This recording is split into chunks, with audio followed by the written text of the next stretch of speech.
Hello, everyone. It's a nice, gloomy day out on the beach. Alright. So, today we're going to dig into a little tribute to my man David Lynch. Everyone loves a little David Lynch. David Lynch was a bit of a wacko in the sense that he was definitely out there, but that's what I love. Meditation, consciousness, and creativity.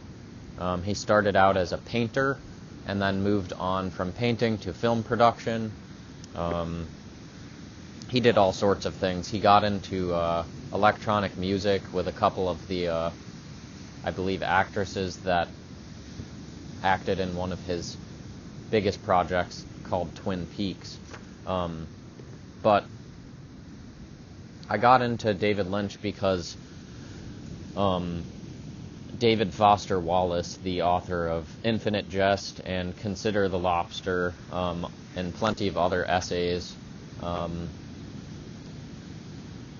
I really have resonated with his work, and I think that it's funny because in daily conversation with people about books, I come to hear that there's kind of this like cult following of David Foster Wallace, and women joke about looking out for the man who has infinite jest in his room, or I guess the joke is that people get very preachy with it, and I don't necessarily feel that I'm preachy with it. I just believe that the book that he wrote, Infinite Jest, is a massive compilation of kind of ideas of how addiction ties into our lives as Americans specifically. I believe from where I stand that it's just a book for the times. And if you know anything about David Foster Wallace, he committed suicide at about 40 or 42 years old, I think. He was active in recovery himself. He struggled with addiction, specifically addiction to media, and this was before the times of cell phones. So, this was just addiction to TV specifically. So, as I stand here today, I think to myself, how would his ideas have progressed? How would he feel about where we've come to?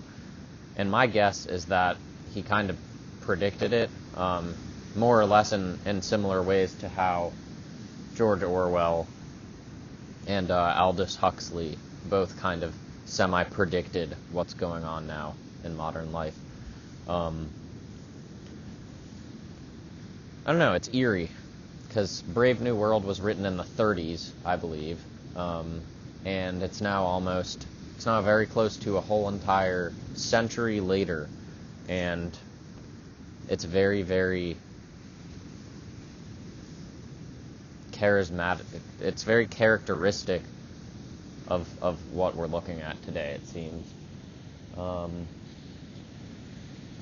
Anyways, I had a good few minutes to come sit down here. I bought this book probably 3 months ago, and David Lynch passed away in the past few weeks, I believe, and I bought it because the book is titled Catching the Big Fish, and he created a metaphor for searching for ideas as if you're fishing for them in your mind. And David Lynch was someone who focused very much so on the subconscious or the unconscious part of the psyche, and I guess the idea is that in order to catch the big fish, you're basically fishing for ideas within your mind, ideas that come up. Quentin Tarantino, I think, said something similarly about when ideas come to the surface of your mind, if you reel in that idea, he would be laying in bed or something, and he would wake up and immediately scribble it down on a notepad because the ideas get away. Like if you reel in the fish and you mess around with it too long or you give it slack, the fish gets off the line, you lose the fish. And you may catch another one, but you might never catch that same fish again. And then I think something interesting that he alluded to in the idea of catching the big fish is that you're more or less fishing for like small fish that are parts of big fish almost. As if in order to catch the big fish or that one big idea, or in his life's terms, like the idea behind Twin Peaks or the idea behind Mulholland Drive or Eraserhead or Blue Velvet, any of those wacky films, he was probably fishing for a very long time. And the ideas that he would reel in would influence others. So there are a few things that I kind of wanted to talk about today, and I'll go sit down. I'm also going to read one of my more recent poems, which actually has a sort of fishing theme included within it. But it is a beautiful day, dreary but beautiful. I'm using my groovy new microphone, so I'm sure that the wind buffering is a little better. One thing I've noticed about the beach is that when there's a lot of cloud cover, the water looks a lot more green than blue. It's something I've come to appreciate. It's like that good rich teal color.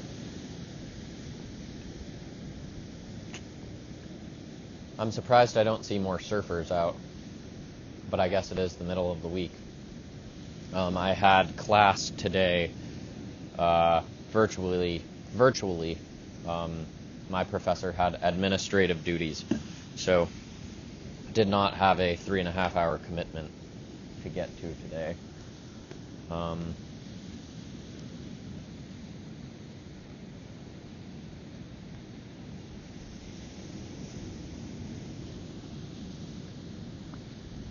So I'm going to talk a bit about some ideas that have come up. I'll start with my poem.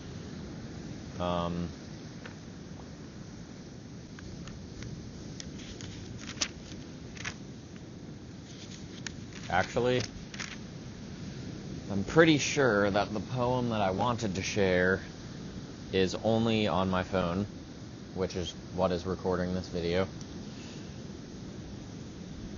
So in that case, I will attach the link to the Substack so that if you're interested, you can go find that. And then instead, I will read a different one.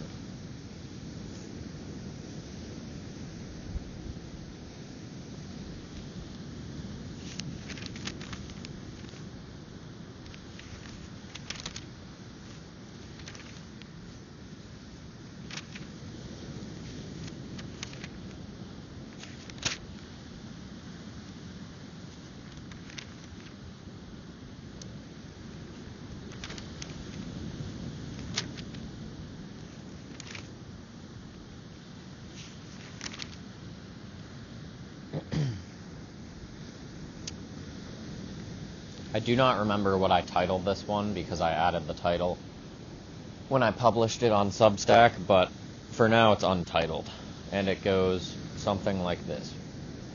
Temporary is knowledge. Forever are the word, symbols, guidance, light. What is it of life which you desire for me to appreciate, I request? For as long as I have lived, the items worthy of much gratitude which ensure my heart's volume filled, overflowing even, have slid down my priority list, replaced by these items which ensure a pleasured, frenzied vehicle. So I participate with what I know, and I accept these truths as subject to change. They have, they do. Much of what surrounds me prods me to seek pleasure, comfort, and promises freedom from the thorns of pain. Attention toward best-case scenario for this vehicle, I, born the captain of, others show and tell me, is of utmost importance. They also illustrate for me the expense at which this is achieved. So I ask the reason why I am here to make the reason clear, how I must act to make it happen. Vacant of just enough distraction, with sufficient, highly valuable attention, I ask and receive response. I then test and gauge accuracy of interpretation by way of experienced results. Now I know what I am to appreciate of life, and strive to work toward experience of such. The golden rule, one I can only truly enjoy if I carry out my half of the contract. The initial sting, followed by relief when dunked into the hot waters of directness, attentiveness to character, courage to hunt and extinguish denial as it engulfs the memory banks. Consideration of that to which I contribute by way of direct and indirect results of thought and action. I, you, we are stewing in confused frustration, so why ask myself or another how not to be? Request clarity from a place of serenity is what I do and what I will continue to do.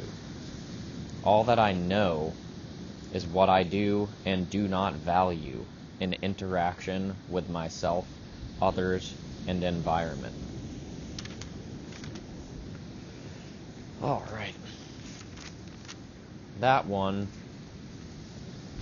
is about identity traits.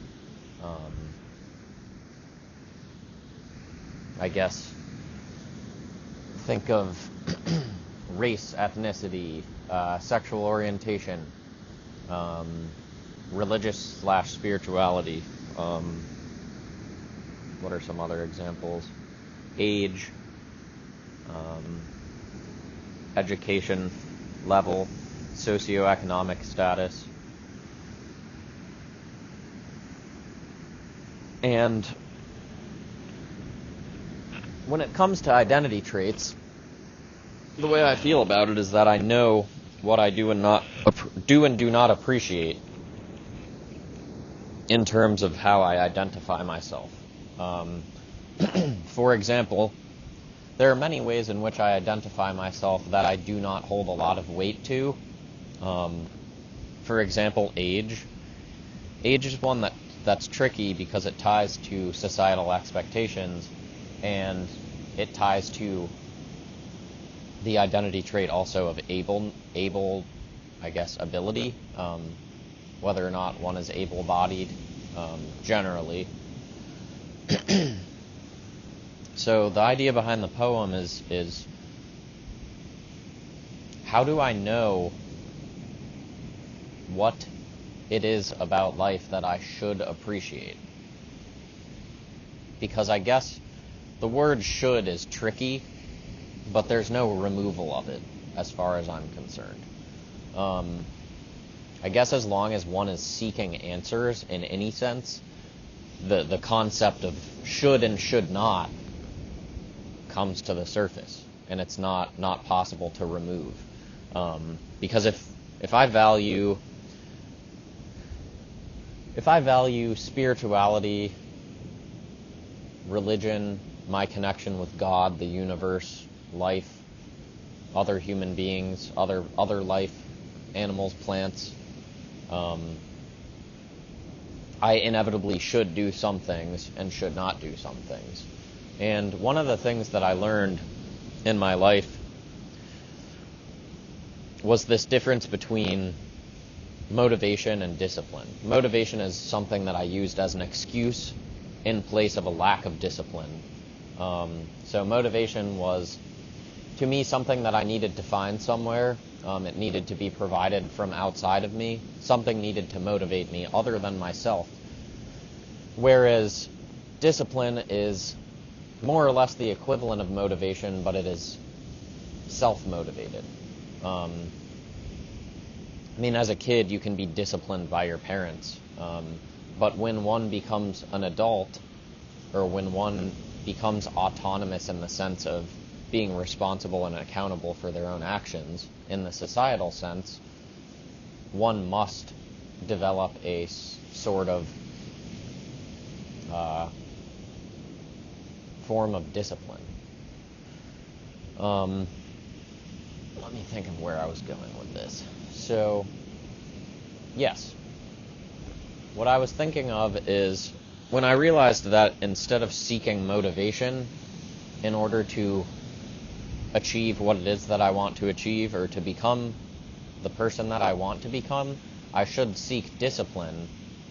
And what I learned discipline to mean to me is that oftentimes I must do things that I do not want to do.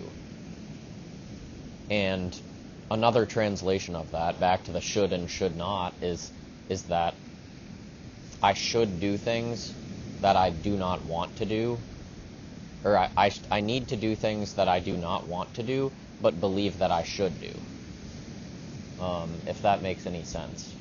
So, a routine workout schedule. Say there's a day where I have a slight headache and I'm not feeling it. I can easily use that as an excuse to say, I'm not going to work out today. Even though, if the case is that I want to develop a habit of a regular workout routine, and I want the results of that habit, which are discipline of the mind, physical health, and whatever else benefits-wise comes of it, such as, chemical balance in the brain, whatever goes down the neurological pathway. If that is what I want, then even if I'm not feeling in the mood to do something, I understand it as I should still do it if I want to achieve what I desire to achieve. So, back to the poem, I'm thinking to myself, how do I know what it is that I'm supposed to value about life? And where do I look to figure that out?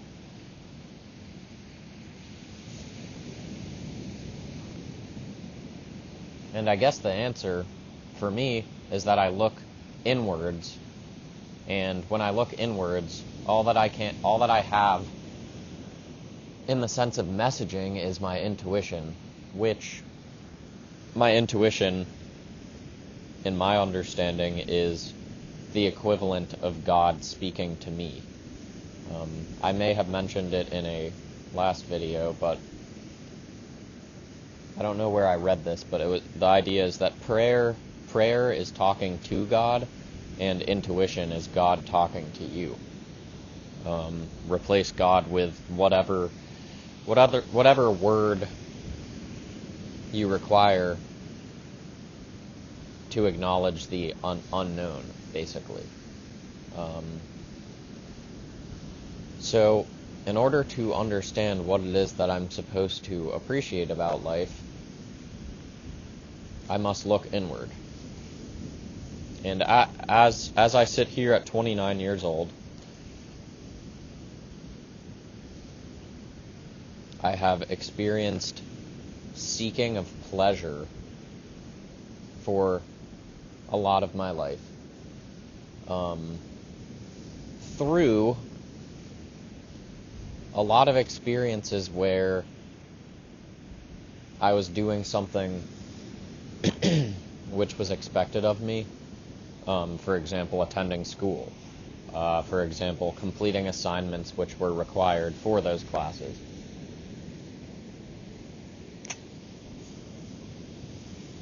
So, as life evolved for me, I figured I don't have a say in getting everything that I want. And as much as I wanted to convince myself that I could get everything that I want, which at some point in my late adolescence and early adulthood became basically the equivalent of financial freedom, I saw that more or less as I can get whatever I want as long as I have the money to buy it, and it's just not true. And trust me when I tell you that I've dug deep to figure out whether or not I agreed with this. And I guess the reason why I know this to be a fact is because life is not completely within my control, and it never has been. So even if I end up with all the money in the world, life doesn't turn out the way that I want it to in every sense. Unless, caveat here, unless something I've pondered recently is that what if all that I want in life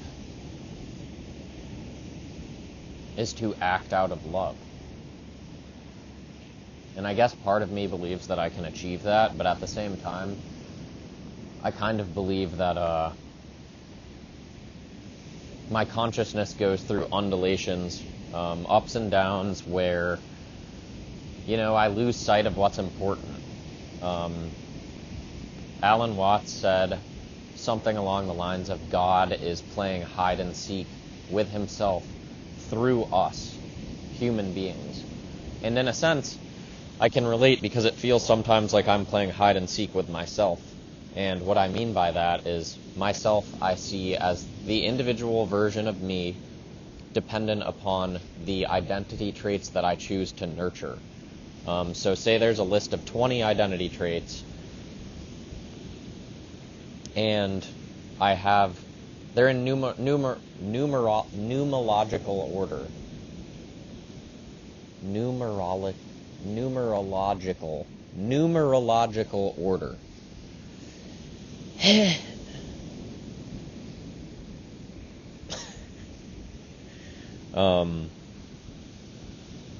Yeah, I just short-circuited. Basically, there are certain identity traits that are at the top of the list, certain ones that are lower down on the list. And I was writing about this the other day, and I considered a parallel to Carl Jung's archetypes, that, there's this list of archetypes, and maybe not all of them have been defined, but the idea is that all of the archetypes are present within each and every one of us. So each and every one of us has a trickster in us, has a warrior, has a lover, and not all of them can be exclusively at the top of the list, or not all of them can be simultaneously at the top of the list. Only one can be exclusively at the top of the list. Only one can be dominant. And I guess like a combination of a few could share a dominant arrangement, but the idea is that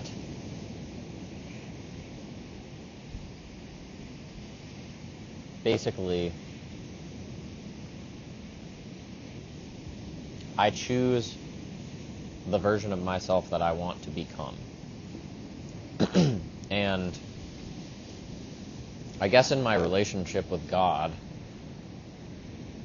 the universe, everything,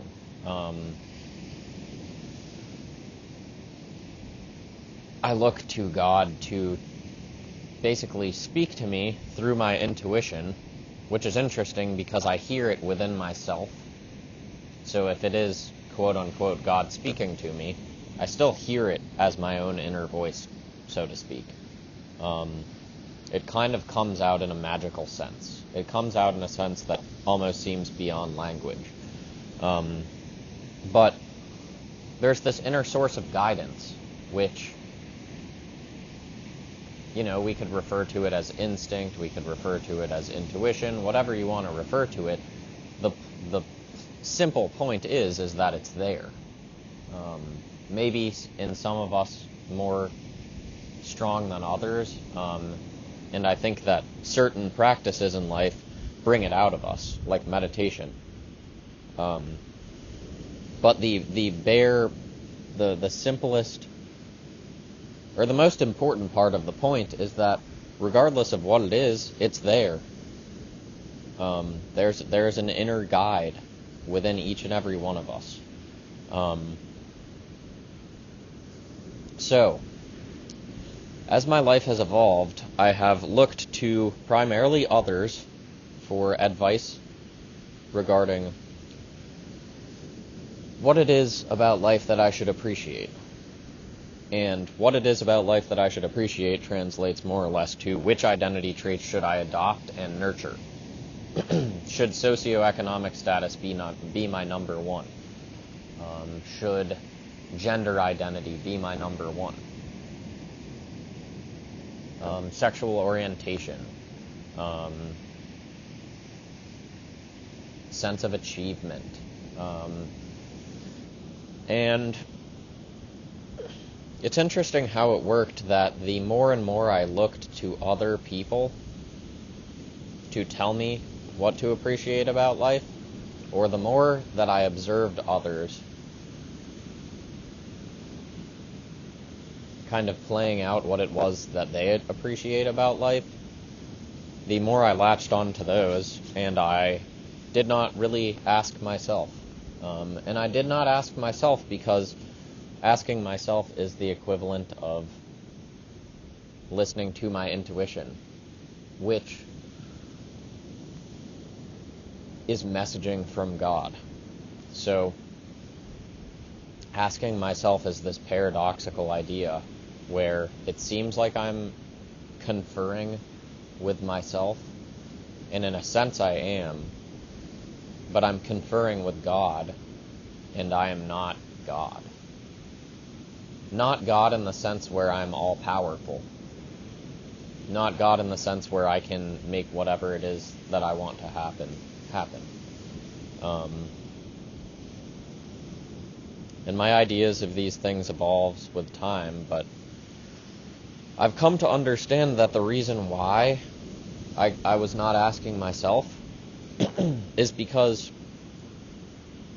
I held on to the asking of others from innocence and childhood, where I was required to ask others, what should I do?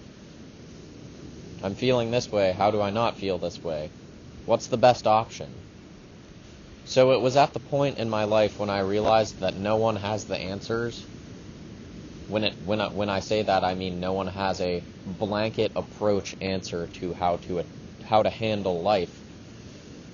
When I saw that, visibly observed it in my parents, for example, people 3 times my age, when I saw basically the equivalent level of confusion that I had in myself, in other people, when it came to the asking of what is the answer, that's when I started to realize they don't have the answers. I don't know why I ever believed that they did. And then I came to understand, of course I understood why I believed it.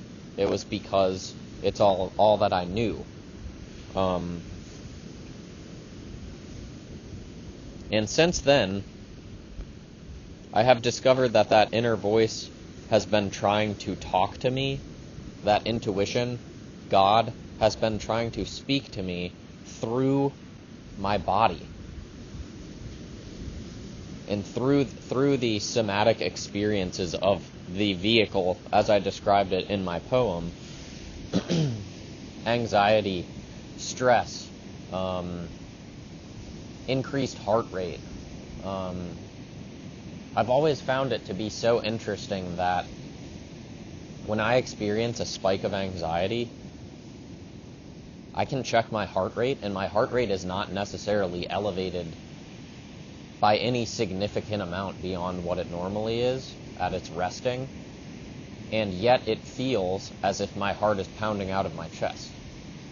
And I don't know if that means that the heart is beating heavier and not faster, but if the muscular contractions are heavier and more defined, and maybe that is the case, but I've always found it to be interesting how you can't tell a difference.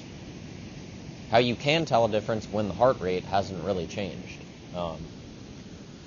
So this anxiousness that has kind of been pervasive in my life has followed me everywhere. I've bitten my fingernails for pretty much my entire life. I've always been nervous. I've always been one of those people scared to, like, put myself amongst a group, like the scared person on the first day of school. And I mean, it's normal to be anxious to an extent, but I always felt like I was kind of above the rest in that sense, at a more elevated level in terms of how uncomfortable I was. And maybe it was all just inside of me and no one else could notice, and maybe I'm not the only one. I have a feeling that I'm not and was not. But the point being is that I spent most of my life, I couldn't sit still as a kid. I was always, wound up. And I think that it shows, our humanity shows through us as children.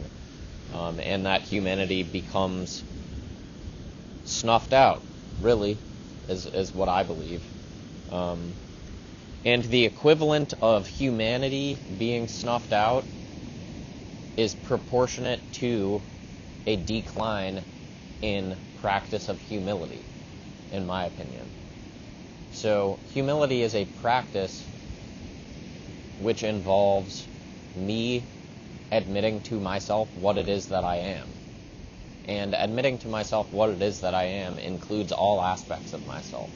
It includes events that have traumatized me. It includes disgusting thoughts that I have. It includes envious, lustful, jealous thoughts. I am a sum of all of these things. And humility is when I'm willing to admit that. And not only admit it outspokenly, but to admit it in my actions. And I guess what that means to me is make a mistake and not be so worried about trying to cover it up. Because I see that a lot in myself too, at least in the past. If I goofed or did something wrong, I would do whatever I could to hide it. I never wanted to have to admit that I needed help. And we could go on a tangent forever about how this ties to, traits of masculinity. But that's where this poem came from. I might dig into it more, and I guess as this channel progresses, maybe what I can do is I can write down kind of like a list of points that I want to hit on in a conversation.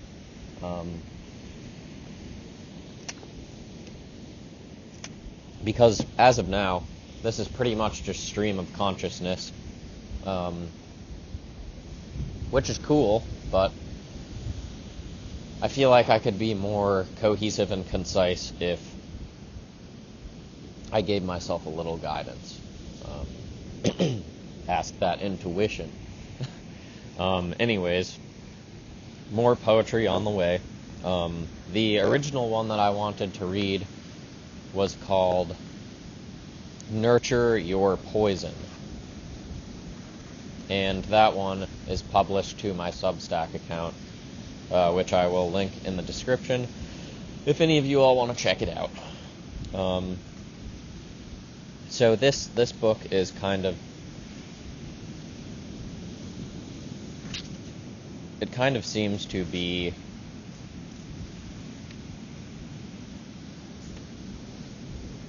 little excerpts, little themes. Like if you've ever heard of Rick Rubin's The Creative Act, it's similar to that one. It's kind of just 1 to 3 pages of individual ideas. So I'm going to look through what we have here and pick a few to read. And I'll read them out loud.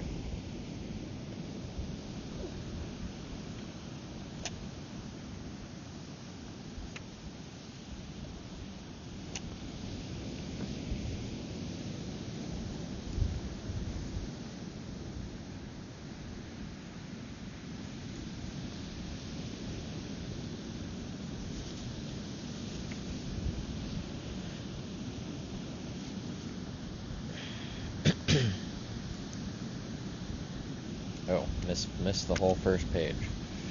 Okay, the first one that I want to read is called Suffocating Rubber Clown Suit.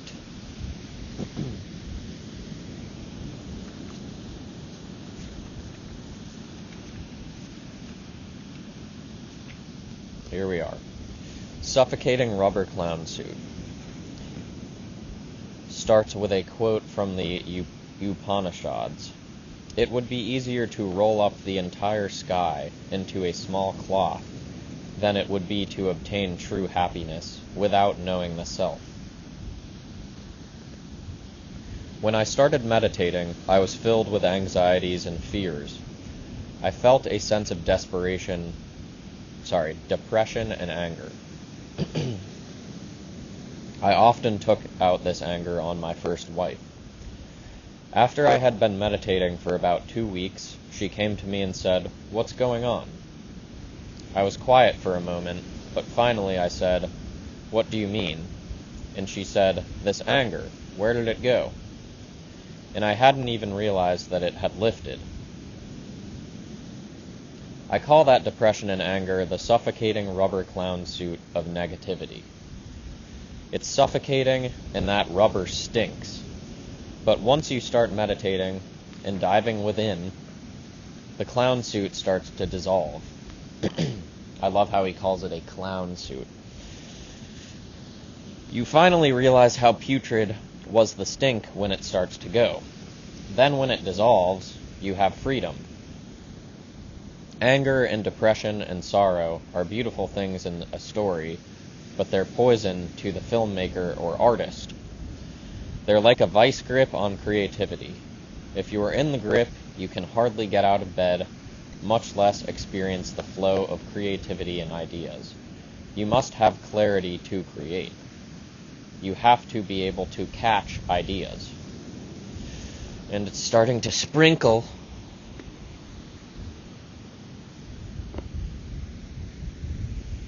Sit here for a minute and see if it passes.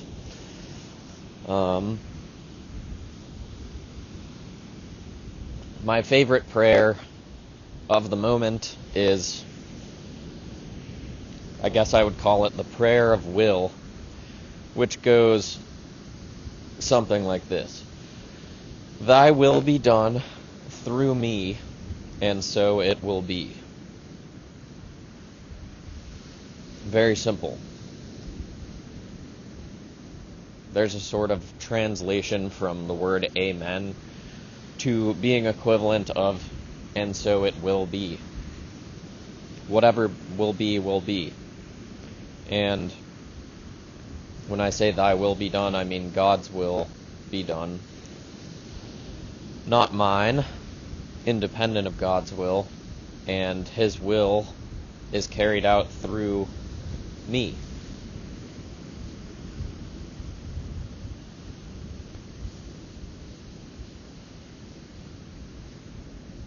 And that's been an awesome prayer. One of my good friends, I guess, started using it, something similar to it, probably about 20, 30 years ago. And this person got sober at 45 years old. His goal is to be sober until he is 90, to have equivalent years of sobriety as he had in active addiction. And I guess he's even including the childhood years before he started abusing alcohol. He's an incredible guy. It wasn't supposed to rain, but supposed to. What does that mean?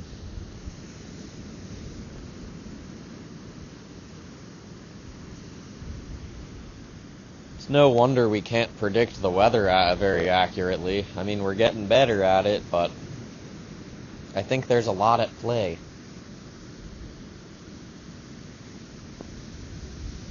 It's chilly with the wind.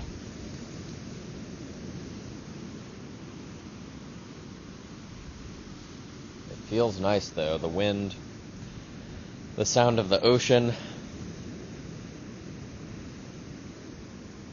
It looks very cold though.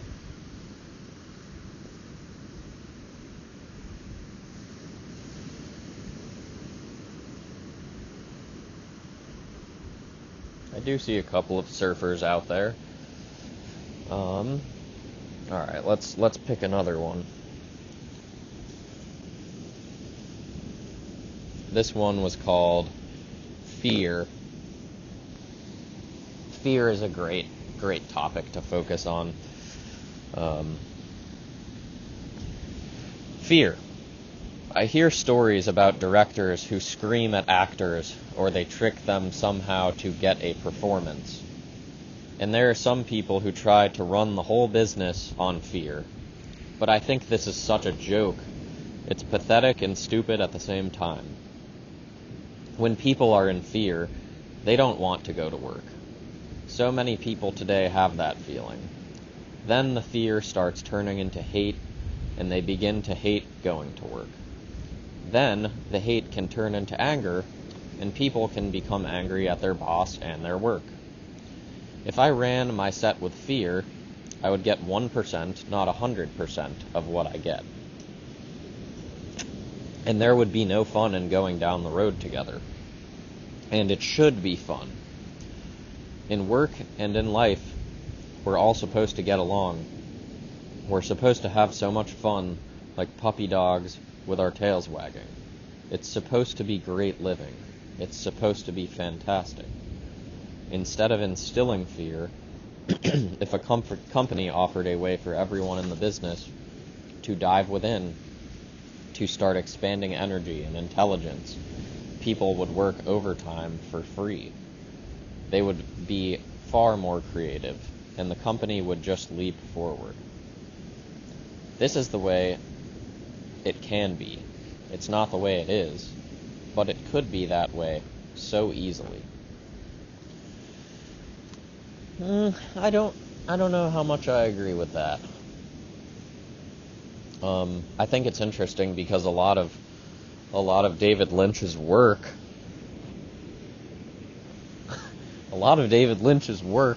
focuses heavily upon the human tendency to not get along.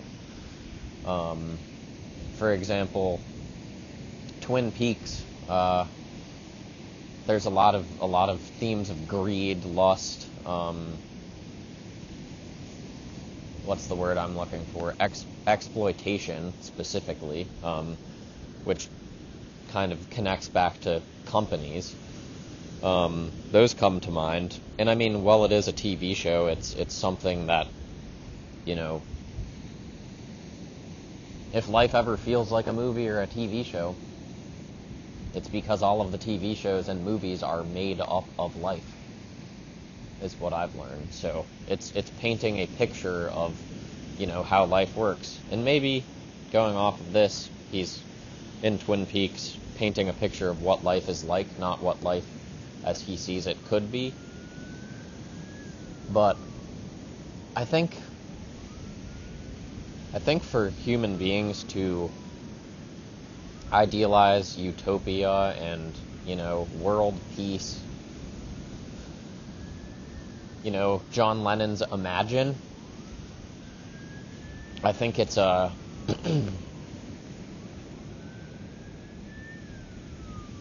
think it's not the way it goes. And I think it's not the way it goes for a reason. But I don't know, that's weird. That one doesn't really sound like it was him. And I don't know when he wrote these, but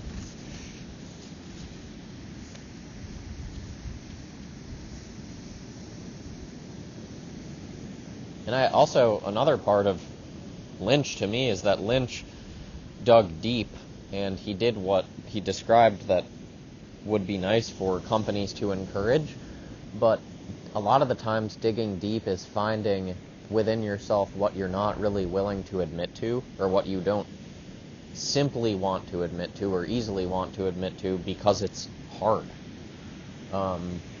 It goes back to humility. Like, it's hard to admit that I've wished misfortune upon people.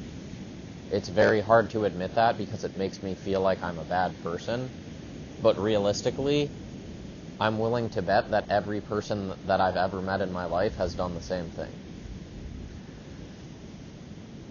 And I can't know for sure, but we're all cut from the same cloth. And I have a pretty, what I believe to be in-depth understanding of how emotions work. So how about another one? Consciousness. Desire first. Desire. Desire for an idea is like bait. When you're fishing, you have to have patience. You bait your hook, and then you wait. The desire is the bait that pulls those fish in, those ideas. The beautiful thing is that when you catch one fish that you love, even if it's a little fish, a fragment of an idea, that fish will draw in other fish, and they'll hook onto it. Then you're on your way. Soon there are more and more and more fragments, and the whole thing emerges. But it starts with desire. I love this one. And I love it because I've always seen desire, at least since I started really struggling in life, I always saw desire as my enemy. Desire is always what fed, in my opinion, or in my experience, it's what fed my suffering and my pain. And I think that's, I could be wrong about this, but I think that that's kind of how Buddhism works. That if one frees themselves from desire, they free themselves from suffering. So I guess in connection to this, if that's the case, or if that's the view that you're choosing, in order to get something, whether it's an idea to create something with, a show, a movie, whatever, basically what that means is that you're going to suffer. And maybe that's not such a bad thing. I believe that it's not. I don't believe that it's God's will for me to never suffer. And another reason why I love that one is because this is something that I noticed in an AA meeting probably 3 or 4 years after I started going, is that one of the 12 traditions is that the only requirement for membership is a desire to stop drinking. And I thought to myself, it hit me like a ton of bricks, because I was like, interesting. I'm coming here to remove from within myself the desire to get fucked up or escape reality. Yet the only requirement for membership is desire. It's just desire to stop. So it's funny how language can be used that way. Like how a word, when flipped around, can be used that way. There was an example from a class I was in yesterday, which functioned similarly. I don't remember exactly, but I guess another example I could think of is kind of how fear of success and fear of failure, to me, are one and the same. And how fear of death is actually more so fear of life. They're the same thing. Or fear of living.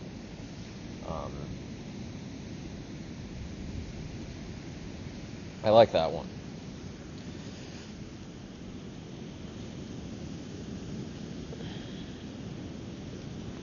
Consciousness.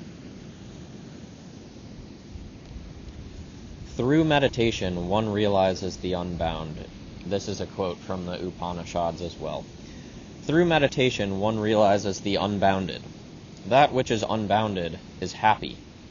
There is no happiness in the small. Little fish swim on the surface, but the big ones swim down below. If you can expand the container you're fishing in, your consciousness, you can catch bigger fish. Here's how it works. Inside every human being is an ocean of pure, vibrant consciousness. When you transcend in transcendental meditation, you dive down into that ocean of pure consciousness. You splash into it, and it's bliss. You can vibrate with this bliss. Experiencing pure consciousness enlivens it, expands it. It starts to unfold and grow. If you have a golf ball-sized consciousness, when you read a book, you'll have a golf ball-sized understanding.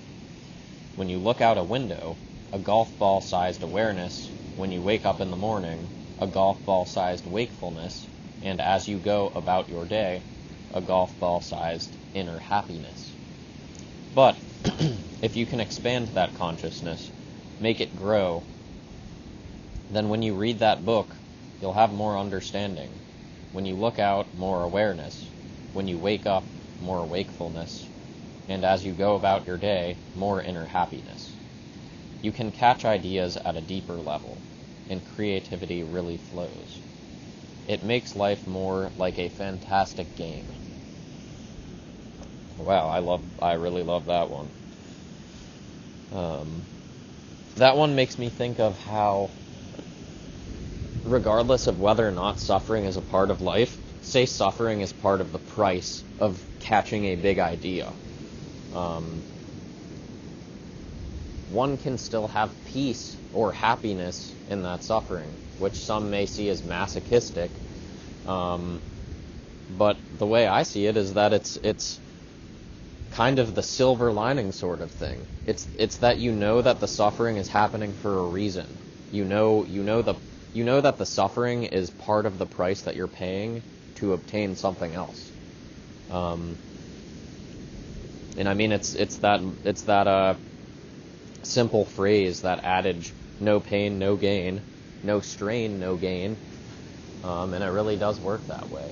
So if I'm in a place where I'm willing to see that something mundane or, painful is part of the process, I don't have to be upset about it. So it's weird how we can get to this point where, I guess with expanded consciousness and acceptance and understanding, lots of things don't have to seem so bad. Life in general, no matter how wacky it seems, no matter how fear-invoking all of it is, it can still be enjoyed moment by moment. I like that one a lot. Let's do one or two more.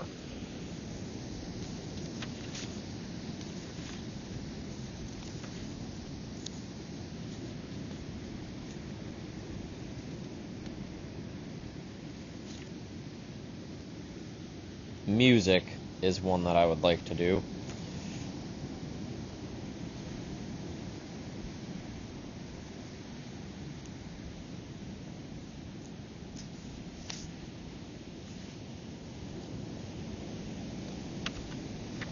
Music.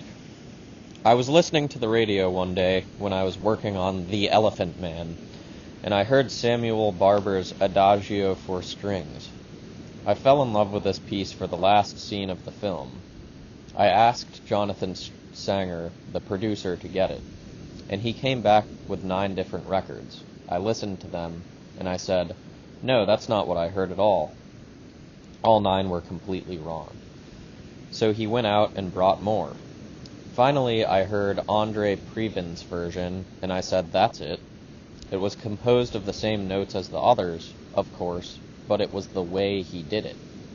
The music has to marry with the picture and enhance it. You can't just lob something in and think that it's going to work, even if it's one of your all-time favorite songs. That piece of music may have nothing to do with the scene. When it marries, you can feel it. The thing jumps.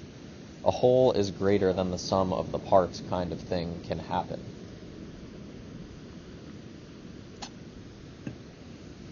I like that a lot too. More or less what that's saying to me is that things are not as simple as they seem. And that meaning goes so much deeper than just language and simplicity.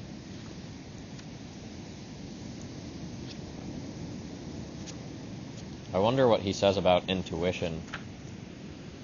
Upanishads quote, "Know that by knowing which everything is known." That is capitalized. Know that by knowing which everything is known. Life is filled with abstractions, and the only way we make heads or tails of it is through intuition. Intuition is seeing the solution, seeing it, knowing it. It's emotion and intellect going together. That's essential for the filmmaker. How do you get something to feel right? Everybody's got the same tools, the camera and the tapes and the world and actors. But in putting those parts together, there are differences. That's where intuition enters. Personally, I think intuition can be sharpened and expanded through meditation, dividing into the self. There's an ocean of consciousness inside each of us, and it's an ocean of solutions. When you dive into that ocean, that consciousness, you enliven it. You don't dive for specific solutions, you dive to enliven that ocean of consciousness. Then your intuition grows, and you have a way of solving those problems. Knowing when it's not quite right, and knowing a way to make it feel correct for you. That capacity grows, and things go much more smoothly.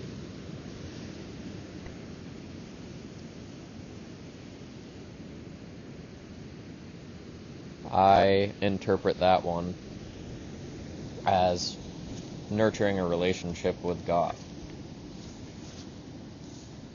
You get better at speaking to God, and then essentially at the same time you get better at being able to hear God through your intuition.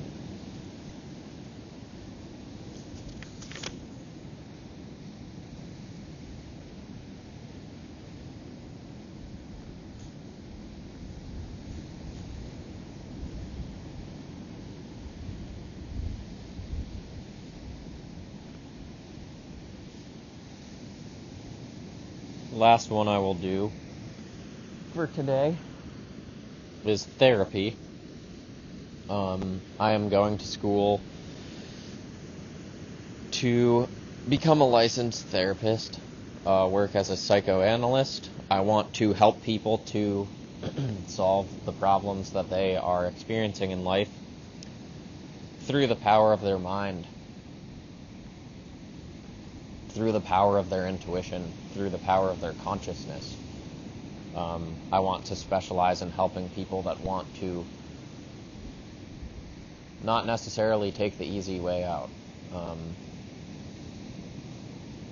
I personally want to stray from medicated assistance, or at least long-term medicated assistance.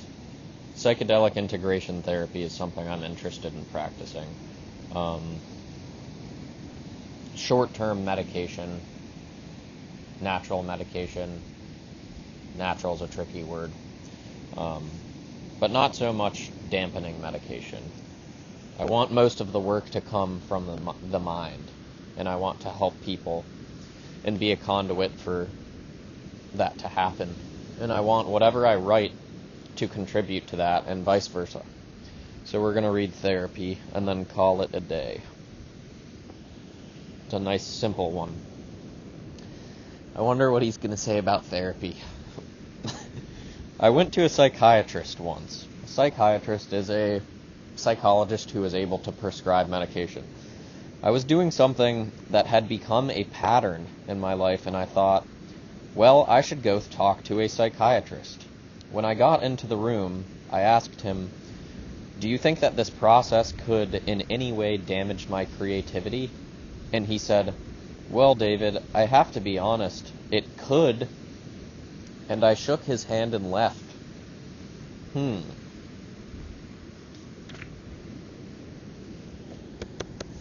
Alright. Well, I guess he didn't want to try it out. I wonder what he did to deal with the patterns that came up that he was concerned with. I find in my own life that the more in tune I am with my intuition, the less likely I am to give into denial.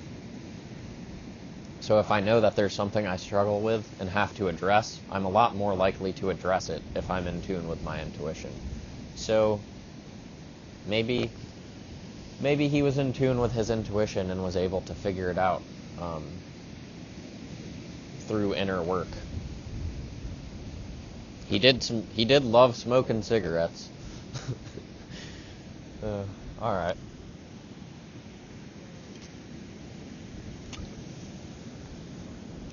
Well,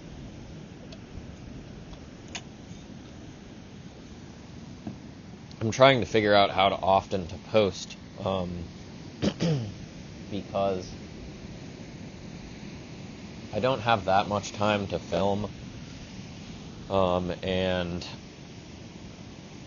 I guess for now I've been doing once a week, but I find that I'm recording videos whenever I have the time, and in where I sit now, I have 2 or 3 awaiting publication, but I took them 2 or 3 weeks ago when I had time. So the videos that I'm publishing are not aligned so much with the points in the books that I'm reading. Like Gravity's Rainbow, I have one more video to publish on that one. Actually 2, but I have about 90 pages left of it, so I'm going to be finished with it before they're even published at this rate. Maybe after I finish each book, I'll put up a short and sweet kind of review. Share my ideas about it. I don't know. I'm interested to see how this is going to evolve. Wondering whether or not I should, have conversations with friends on this, see if they would like to. Keep it just a single venture for now. I think that's what I'll do. But anyways, I'm chilly.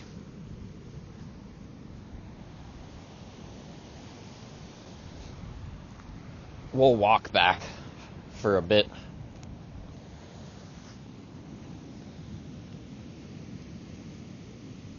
Check out the beach.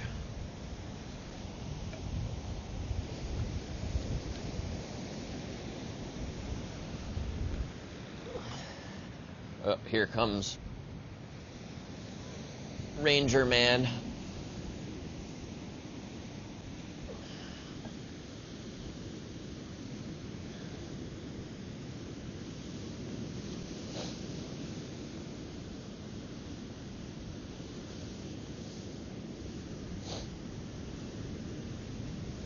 Well, that truck is rusted out. I guess that's what the salt water does. Yeah, my nose is running.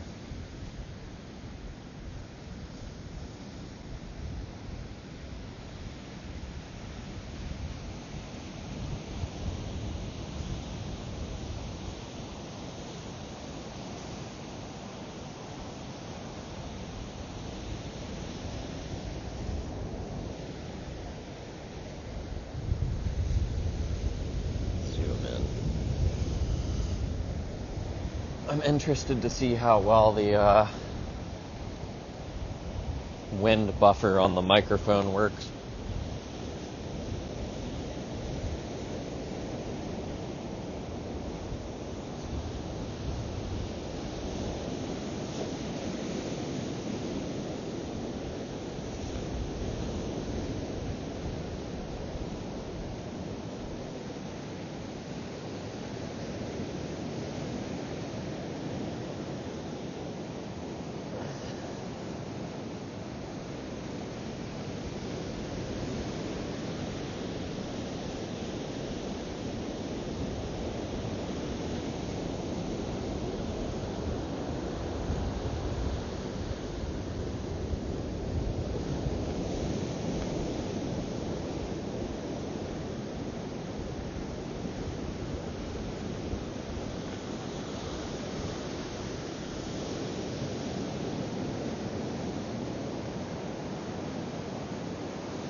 is quite beautiful.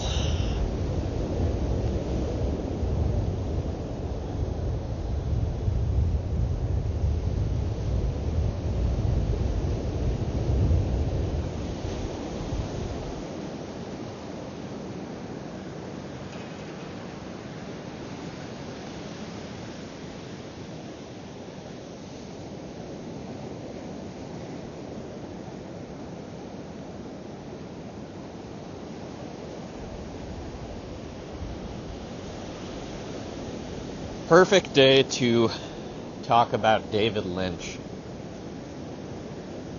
Perfect day of weather.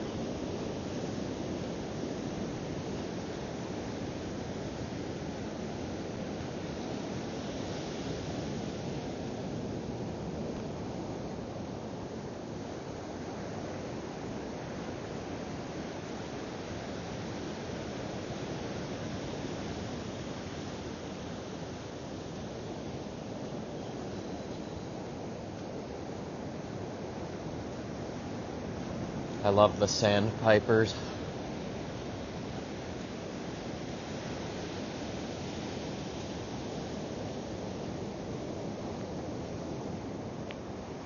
How's it going, buddy? Find anything good?